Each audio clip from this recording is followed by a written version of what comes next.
Onu Kuveyттен telefondu күйгүздүк го. Мен сиздер менен учуп келдим да. Telefondu күйгүзгөндө бардыгы бактабай мактап көрүп, telefondu күйгүзгөндө биринчи SMS не келди дебесиздер. Көрүп атам да. Ата жеттиңизби? Апа жетип калдыңыздарбы? Ата кайерге жеттиңиздерчи? Кыз бул башкача болот экен да. Мына 500 эркектин бир кыздын немесин актай албайт экен. Кечирип коюңуз. Эркектин өзүнүн орду бар. Бирок мына үйдө балдар бар да, сен алыстан сападан келгенде балдар сразу пакетке азылат, кызың сенин мойнуңа азылат да. Атаке депчи, ооруп кала турган болсо, чуркай турган кыз экен, күйө турган кыз экен.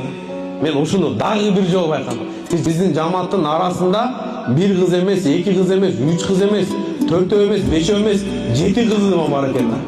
Бул не деген батыр эне булчу? Ушундай 7 кызды тарбиялап, 7 кызды өстүрүп, ушундай ыймандуу өстүрүп, себеби бул ыймандуу мындай Мехмет Султандын убагында айткан экен да. Осмонский империя билесиздер канча жыл баскан? 610 жыл келет. Айтат, биз буларды буза албай, түгөтө албай койдук дейт.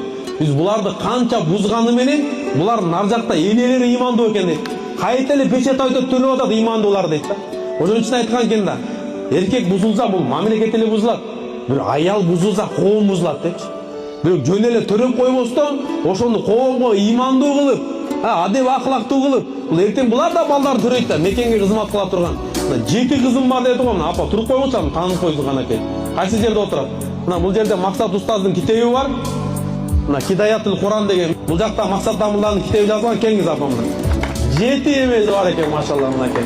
Алла разы болсун. Аллах таала кыздарыңызды хафиса, Куран жаттаган, элге жерге кызмат кыла тургандардын кызын. Мынакей байкебизге да бир Куран тапшырайык. Алла жашооңузга береке берсин. Алла разы болсун. Баарыңыздардан умураңар жеңил болсун, мал болсун. Алла разы болсун сизден.